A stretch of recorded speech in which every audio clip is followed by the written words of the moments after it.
손흥민의 충격적인 저 라보나킥 한 방에 14억 중국 인구는 벙어리가 되고 말았다. 손흥민의 허를 찌르는 저 여유 넘치는 패스 한 방에 중국 수비수 9명은 모두 허수아비가 될 수밖에 없었으며 현저한 실력 차이에 처참한 굴욕을 느꼈다. 이 장면에서 대한민국의 공격을 막기 위해 중국 수비수 9명이 두 줄 수비를 세워놓은 상황인데요. 황인범과 손흥민의 환상적인 호흡으로 단번에 골키퍼와 1대1 상황을 만들어 버립니다.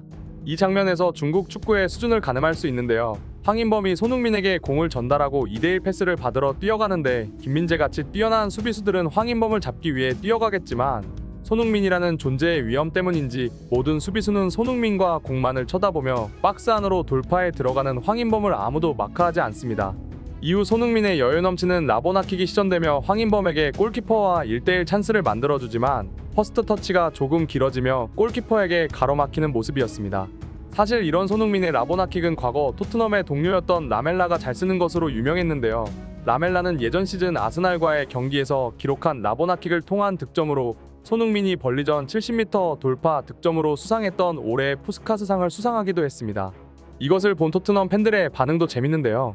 왜 에릭 라멜라가 대한민국 대표팀에서 뛰고 있는지 모르겠다. 에메르송이 과거, 손흥민은 가짜 한국인이다. 축구 스킬은 완전 브라질 선수들과 다를 게 없다. 라고 얘기한 인터뷰가 바로 생각나는 장면이었다. 손흥민은 양발이 자유롭기 때문에 라보나킥 같은 특수한 능력이 필요 없는 선수인 줄 알았는데 매우 놀라운 장면이다. 보통 라보나킥을 하는 이유는 양발을 사용하지 못하는 선수들이 보여주는데 손흥민의 능력이라면 양발로 라보나킥을 할 수 있을 것이다. 라며 놀라움을 감추지 못했습니다.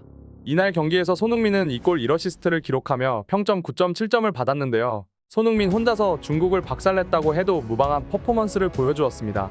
손흥민에게서는 매우 보기 드문 두 골이 터진 것인데요. 해리케인이 떠나며 이번 시즌 토트넘의 페널티킥 키커가 누가 될지 많은 논란이 있었는데 정말 기이하게도 이번 시즌 12라운드까지 토트넘은 페널티킥 파울을 단 한 개도 부여받지 못하며 아직도 페널티킥 키커가 누구인지 보여주지 못하고 있었습니다.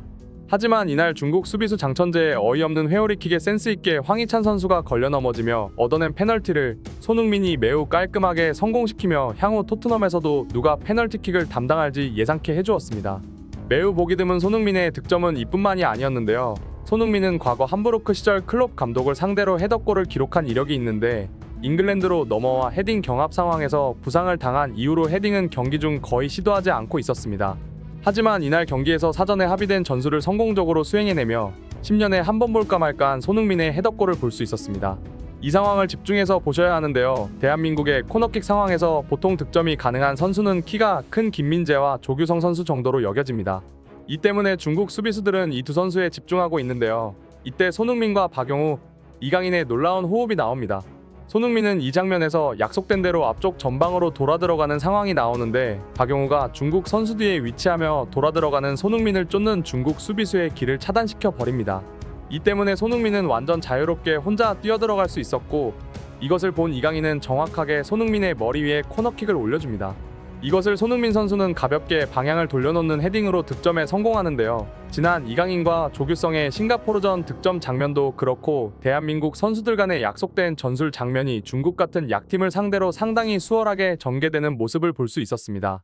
이어서 손흥민이 첫 번째 득점 직후 중국 관중들을 상대로 조용히 하라는 쉿 세레모니를 한 이유가 있는데요. 경기 전 양 나라의 국가가 울려 퍼지는 경우 상호 간의 침묵을 유지해주는 것이 국제적인 관례이지만 대한민국 애국가가 나오는 순간 중국 관중들은 야유를 퍼부었습니다. 이 때문에 이강인을 비롯한 한국 선수들이 더욱 힘차게 애국가를 부르는 장면이 카메라에 담겼는데 손흥민 선수는 이 장면을 놓치지 않고 기억하고 있다가 득점에 성공한 직후 중국 관중에게 조용히 하라는 제스처를 취한 것이죠. 재밌는 장면은 계속 이어지는데요. 중국의 자랑이라 불리는 우레이 선수가 손흥민의 쉿 세레모니를 보고 팔을 잡아끌며 항의하듯이 불만을 표시하는 장면이 나오는데 손흥민의 그래서 어쩌라는 표정이 압권인 상황이었습니다. 손흥민의 세레모니에도 불구하고 이날 경기에서 관중들의 비매너도 끊이지 않았는데 손흥민과 이강인에게 레이저를 쏘며 시야를 방해하는 장면이 나왔고 태극기를 들고 응원하는 한국인 팬들이나 토트넘 유니폼을 입은 중국 팬들끼리의 마찰이 발생하는 등 국제대회에서 매우 좋지 않은 모습을 보여주었습니다. 한편 3대0의 당연한 결과에 중국 감독의 인터뷰도 화제인데요. 양코비치 감독은 경기 후 인터뷰에서 한국의 선수들이 강하다는 것은 알고 있었지만 이 정도일 줄은 몰랐다. 한국은 내일 당장 월드컵 4강에 오르더라도 이변이 아닌 강팀이며 중국은 그런 강팀을 상대로 좋은 활약을 펼쳤다고 생각합니다. 라고 인터뷰했습니다.